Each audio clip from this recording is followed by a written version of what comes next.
Nah, Bapak Ibu, hari ini kita akan belajar satu topik menarik dengan judul yang begitu simple, tetapi akan kita pelajari ya. Mari kita akan melihat dari Matius 27 ayat 3 sampai 10. Saya akan membaca ayat di ganjil dan bersama-sama kita akan baca ayat genap. Matius 27 ayat 3 sampai 10.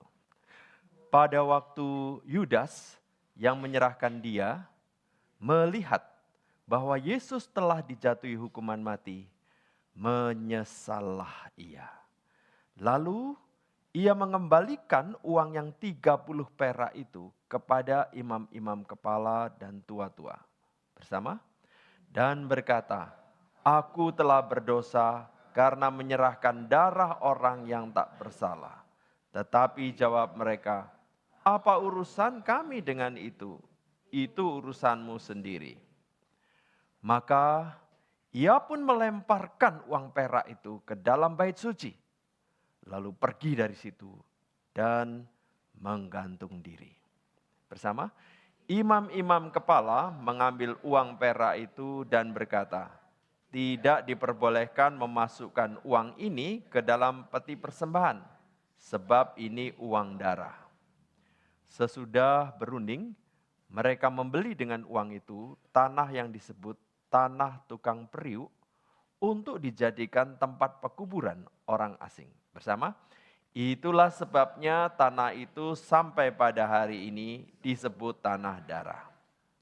Dengan demikian genaplah firman yang disampaikan oleh Nabi Yeremia.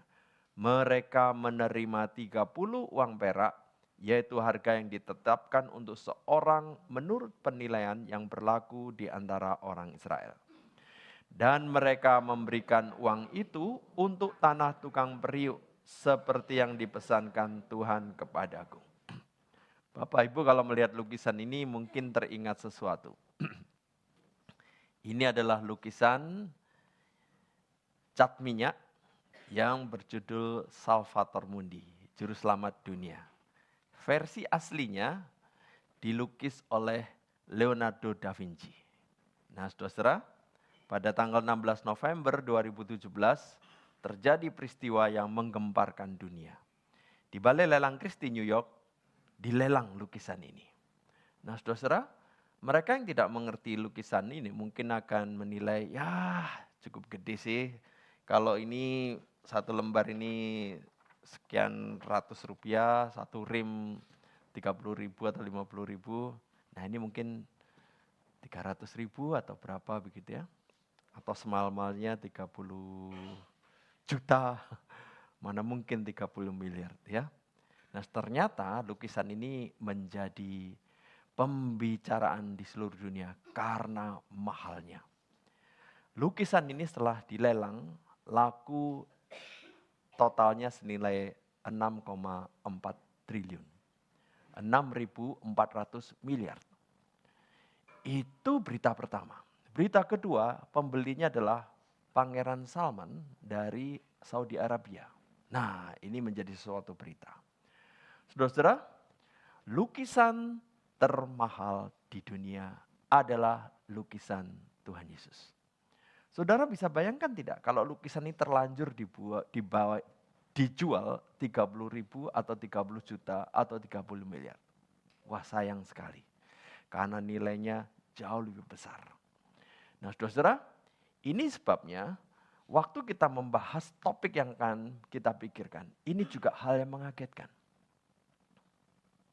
Tuhan Yesus dijual 30 keping perak. Nah saudara-saudara, ini angka yang tidak pantas untuk pribadi yang begitu agung, pribadi yang begitu mulia. Itu sebabnya saudara-saudara, waktu kita memikirkan topik ini, 30 keping perak, kita perlu menyadari hal-hal apa saja yang terkait dengan ini. Kalau kita tidak menyadari atau tidak memahami topik ini, kita akan gampang sekali jatuh pada situasi yang kita anggap kebetulan, lalu kita gampang sekali merasa limbung karena semuanya terjadi secara membingungkan. Tetapi kalau kita mengerti topik ini, kita menyadari segala sesuatu di dalam pengaturan Tuhan yang sempurna. Bahkan topik berkaitan 30 keping perak. Jikalau kita teliti dan pahami, baru kita menyadari Tuhan yang berdaulat mengatur sejarah dengan tepat sesuai apa yang dia nubuatkan.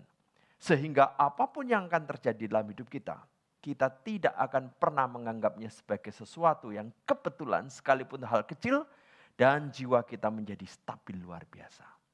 Nah saudara, mari kita pikirkan hal ini.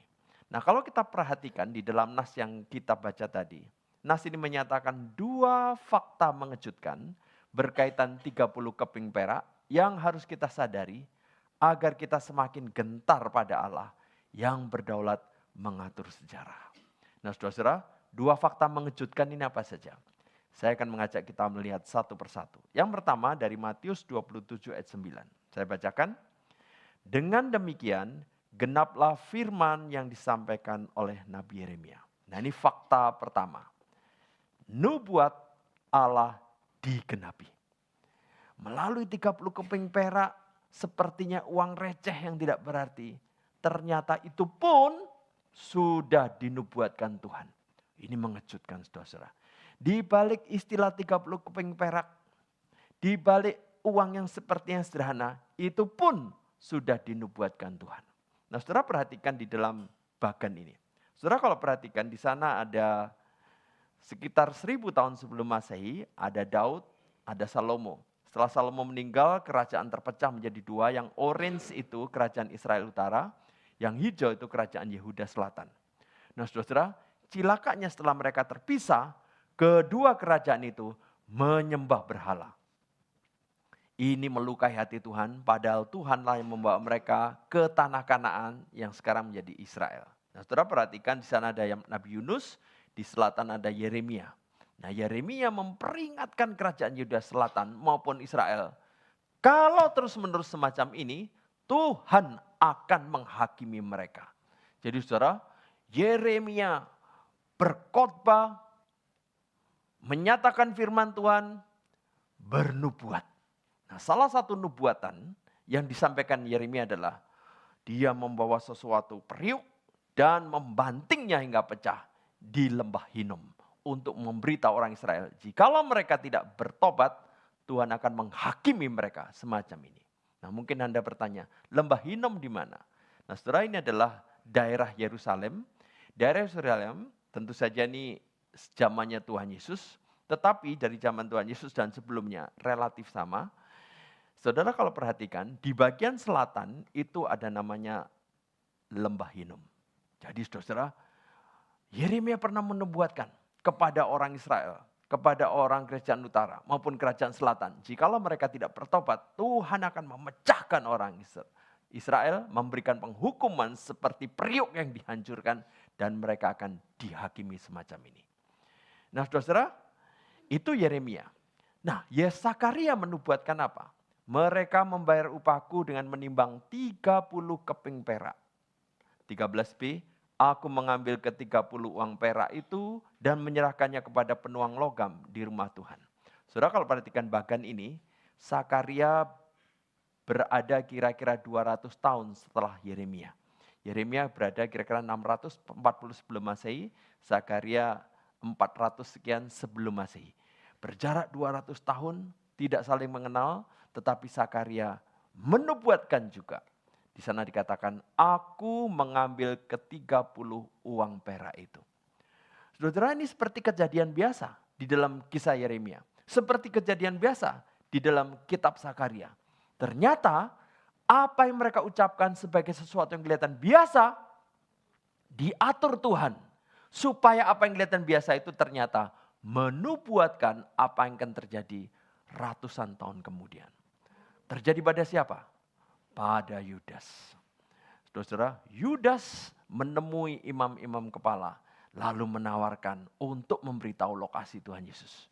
Dan imam-imam kepala berpikir berapa yang akan diberikan. Dan mereka berikan 30 keping perak tersebut.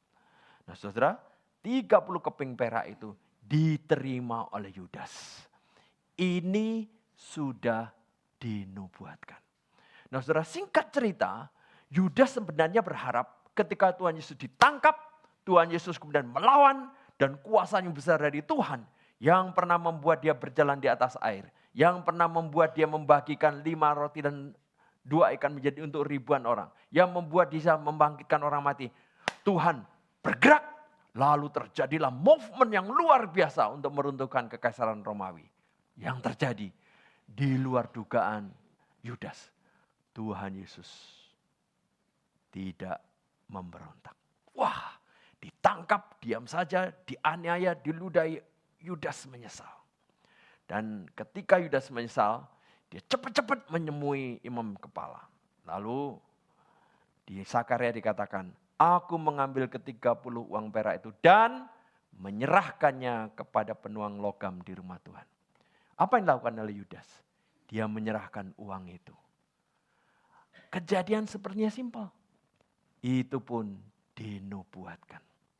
Yudas bergerak menurut kemauannya sendiri. Yudas bergerak menurut kehendaknya sendiri. Tanpa dia sadari apa yang dilakukan menurut keberdosaannya itu. Menggenapi maksud Tuhan, kehendak Tuhan dari kekal. Nah saudara, kehendak Tuhan itu memang bisa dibagi 2. Kehendak Tuhan yang dinyatakan kepada manusia yang bisa dilanggar. Seperti 10 hukum Taurat. Itu kehendak Tuhan. Tuhan ingin manusia mematuhi, tetapi manusia melanggar dan tidak ada yang sempurna memenuhi. Tapi ada kehendak Tuhan yang kedua. Kehendak Tuhan yang pasti digenapi. Ini namanya the creative will of God.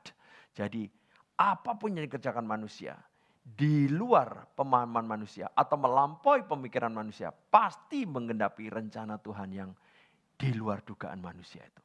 Jadi saudara-saudara, Yudas dan kemauannya berdosa. Kehendaknya sendiri.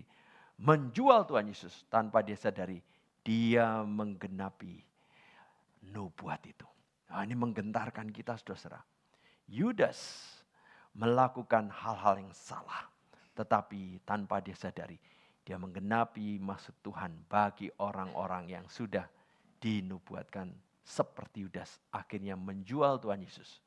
Nah saudara-saudara, mungkin ada di antara kita yang berpikir, harga 30 keping perak terlalu kecil untuk dianggap penting. Mengapa Allah repot-repot menubuatkan detail kecil seperti ini?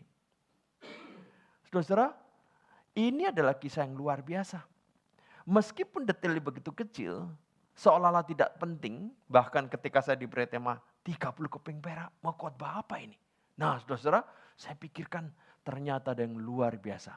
Di balik kecilnya peristiwa ini yang mengagetkan, peristiwa ini sudah dinubuatkan. Zaman Yeremia berarti berapa?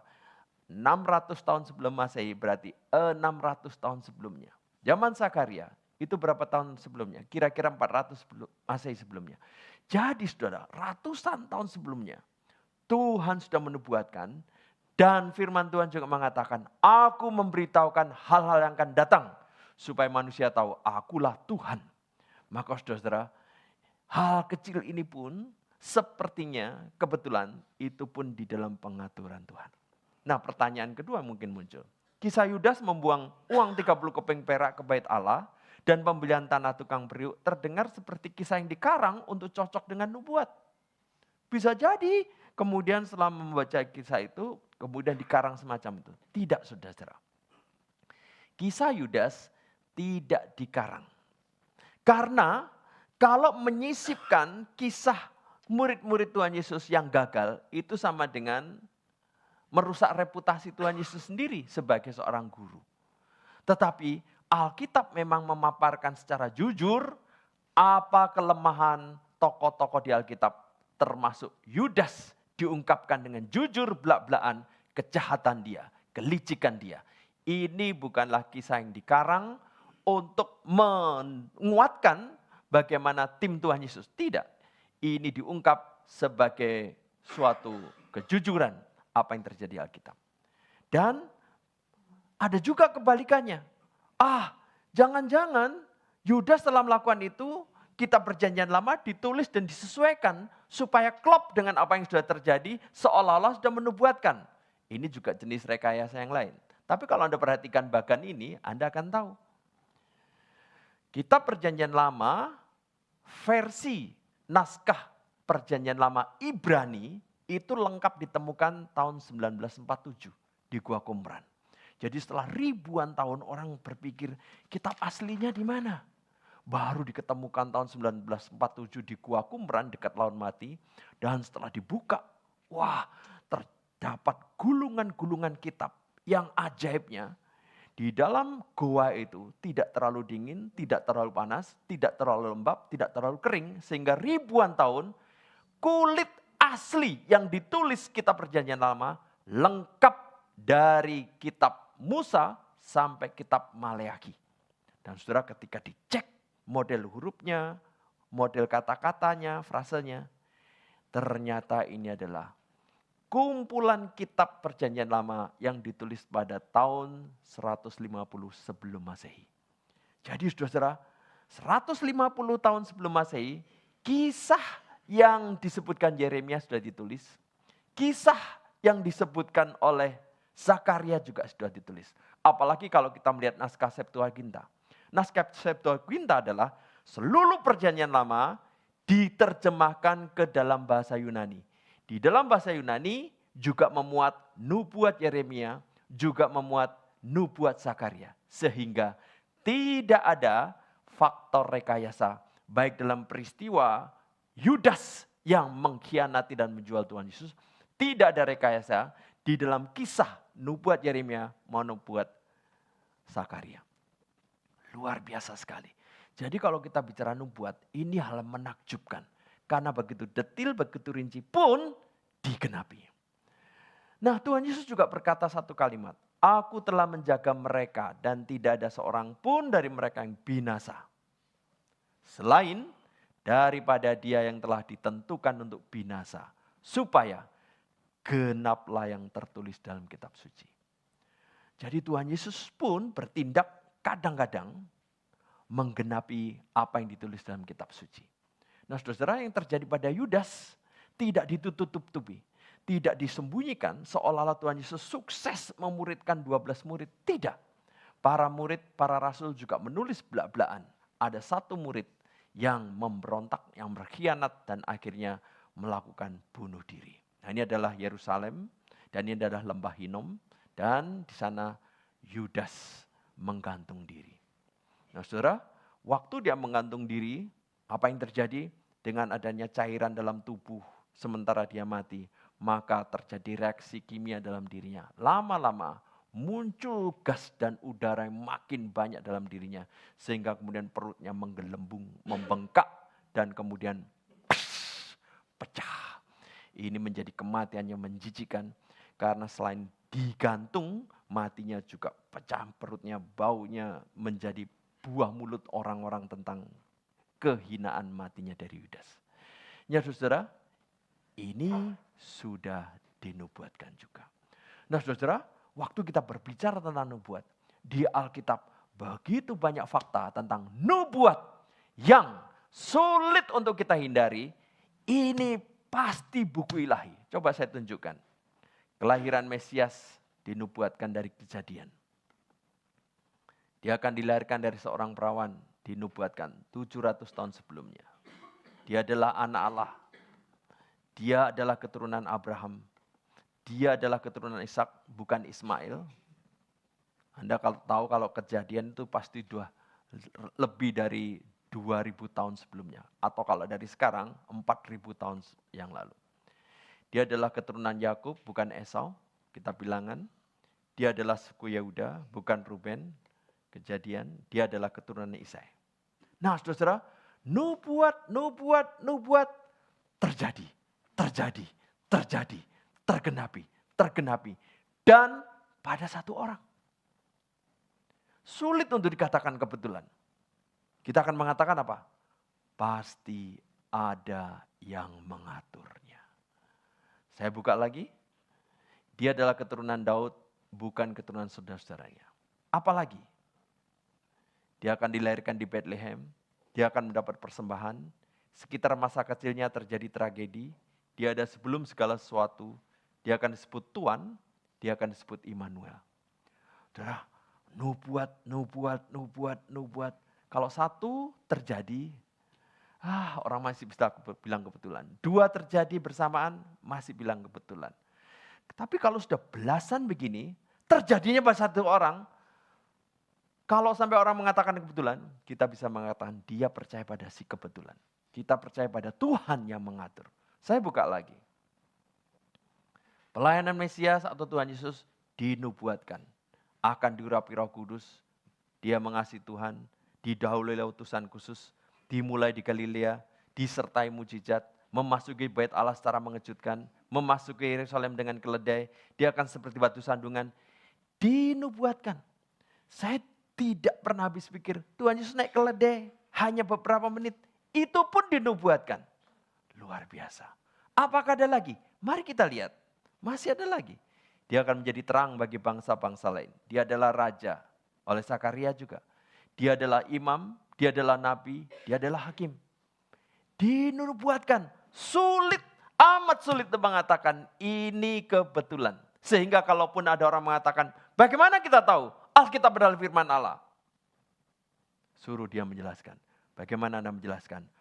Berpuluh-puluh nubuat terjadi secara tepat, secara persis pada waktunya.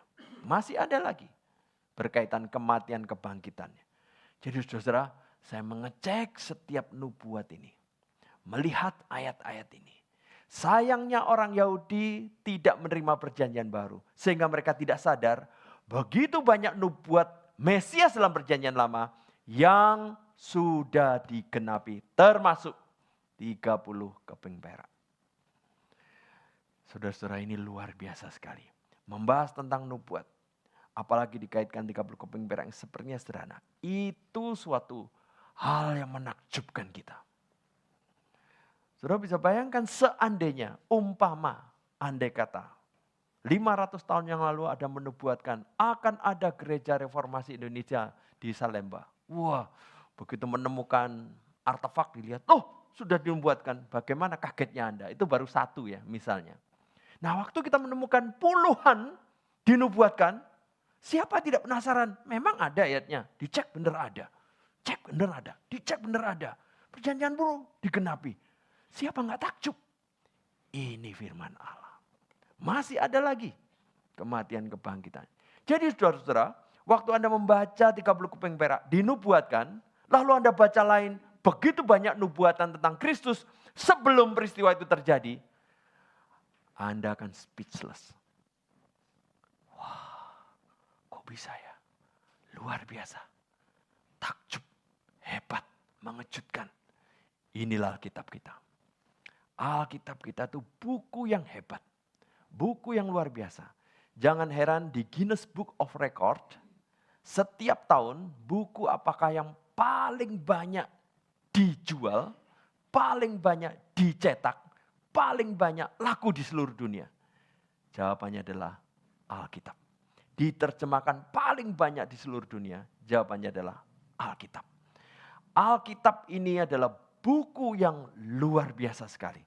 Maka jangan sampai kita kehilangan ketakjuban kita untuk melihat adegan-adegan di dalam Alkitab. Ini hanya mungkin karena Allah yang suprarasional, yang menaungi, yang menuliskan, yang memimpin jalannya sejarah, termasuk hidup kita sekarang ini. Saudara-saudara, inilah fakta mengejutkan pertama. 30 keping perak yang klinding-klinding disimpan, kemudian orang mungkin sudah lupa. Dicatat di dalam Matius, ternyata itu nubuatan dari ratusan tahun yang lalu. Nah saudara-saudara, jikalau hal kecil ini pun menjadi perhatian Tuhan, Anda bisa bayangkan betapa Tuhan memperhatikan Anda. Betapa Tuhan mempedulikan Anda. Betapa tidak ada yang kebetulan terjadi dalam hidup Anda. Betapa Tuhan menyertai, memperhatikan, mencukupi Anda. Itu adalah karakteristik Allah sendiri. Kalau kita sudah melihat sejarah bergerak menurut pengaturan Tuhan yang berdaulat, betapa hati kita menjadi, Tuhan, saya bersyukur lahir pada tempat tertentu, waktu tertentu di Indonesia, hidup di Indonesia. Tuhan punya maksud tertentu, rencana tertentu. Tuhan pimpinlah hidup saya supaya saya menggenapi maksud-Mu yang kekal. Puji Tuhan. Mari kita melihat fakta mengejutkan yang kedua. Saya baca kembali dari ayat 9. Mereka menerima 30 uang perak, yaitu harga yang ditetapkan untuk seorang. Seorang apa? Seorang budak. Inilah harga seorang budak. 30 keping perak. Saudara kalau melihat gambar ini bagaimana? Wah, seorang pria yang gentleman, yang ganteng, rambutnya rapi, mungkin cerdas. Ya, kita melihatnya begitu. Tapi kalau orang India melihat, mereka punya kacamata yang berbeda dari kita. Kelihatannya bagus. Tunggu dulu. Ini kasta Brahmana kah? Wah. Atau kasta ksatria? Atau kasta Waisya? Atau kasta Sudra? Nah, begitu kasta Sudra, ini tidak ada harganya. Saya pikir dulu kasta terendah di India itu kasta Sudra. Ada kasta lebih rendah lagi, namanya kasta Dalit. Aduh, saudara. Itu barang siapa menikah dengan kasta Dalit, orang yang mencintai kasta Dalit itu akan dibunuh juga. Karena dianggap merusak keseluruhan kasta.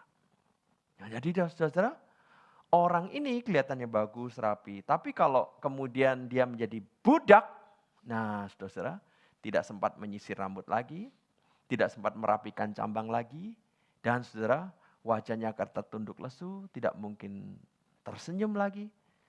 Dan orang ini di dalam Israel nilainya rendah sekali. Berapa nilainya? 30 keping perak saja. Anda bisa membeli manusia? Bisa. Senilai berapa? 30 keping perak saja. Inilah harga seorang budak. Nah saudara, Anda bisa bayangkan orang begitu menarik. Kalau dia adalah budak, tidak ada harganya. Tidak ada harganya. Tidak ada nilainya. Jadi saudara, seorang budak itu nilainya rendah sekali. Kalaupun dikasih nilai yang murah. 30 keping perak saja. Itulah nilai atau harga seorang budak. Jadi saudara, waktu Yudas bertanya pada imam-imam, berapa kamu akan beli? Mereka kasih harga 30. Artinya imam-imam itu apa? Imam-imam itu menilai Tuhan Yesus itu seharga seorang budak saja. Tuh, kenapa dihargai seorang budak, Pak? Kan dia hebat sekali. Punya kemampuan mempengaruhi massa, membuat mujizat. Mereka menilai seharga 30 keping senilai budak supaya kalau mereka sampai membunuh Tuhan Yesus, mereka tidak sedang membunuh seorang hebat. Mereka sedang membunuh hanya seorang budak. Itu supaya mereka tidak timbul rasa bersalah karena membunuh seorang yang punya pengaruh hebat.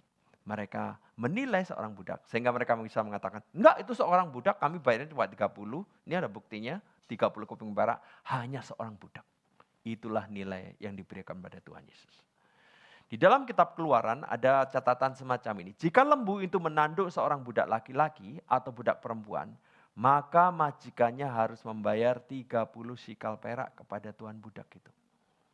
Jadi saudara, seorang pemilik sapi, kalau sampai sapinya menanduk seorang budak, lalu dia tidak ingin dihukum, dia ganti rugi kepada si pemilik budak. Ganti ruginya kalau nggak bisa orang, uang saja. Berapa? 30 keping perak saja. Anda bisa bayangkan manusia bisa semurah itu ya. Meskipun menarik atau menurut kita entahlah bagaimana. Bisa semurah itu 30 keping perak. Jadi Anda bisa bayangkan kalau ada orang punya sapi menubruk. Nah dia harus mengganti seharga budak. Lalu bagaimana dengan sapinya? Nah perhatikan. Jika lembu itu menanduk seorang budak laki-laki atau budak perempuan, maka majikannya harus membayar 30 sikal perak kepada tuan budak itu, dan lembu itu harus dilempari mati dengan batu. Lembu itu dilempari mati dengan batu, dan tuan yang kehilangan budak diganti 30 keping perak. Itu harga seorang budak yang mati. Saudara bisa bayangkan, Anda kalau baca 30 keping perak dibandingkan Tuhan Yesus, itulah penilaian manusia. Yesus Kristus yang begitu hebat dinilai setara dengan budak yang mati. Dengan budak yang tidak berharga. Dengan budak yang bisa dibunuh. Dengan budak yang bisa dihargai secara murah. Nah saudara, apakah ini sekedar cara orang menilai? Nah saudara, yang mengejutkan, di dalam kitab Filipi ternyata ditulis satu kalimat. Melainkan telah mengosongkan dirinya sendiri dan mengambil rupa seorang hamba. Atau dalam bahasa Yunani kalau terjemahkan, mengambil rupa seorang budak. Saudara, inilah yang dilakukan Tuhan Yesus. Dia pribadi yang maha mulia, gembala yang agung, raja, tetapi merinkarnasi, merendahkan diri menjadi seorang budak, menjadi seorang hamba. Menyamakan diri dengan kita, para budak-budak hamba-hamba ini. Nah saudara, mungkin di antara kita yang pikir, Pak, apa kita ini budak? Nah saudara, perhatikan apa yang ditulis oleh Paulus. Tubuhmu adalah bait Roh Kudus yang diam di dalam kamu. Roh Kudus yang kamu peroleh dari Allah, dan bahwa kamu bukan milik kamu sendiri.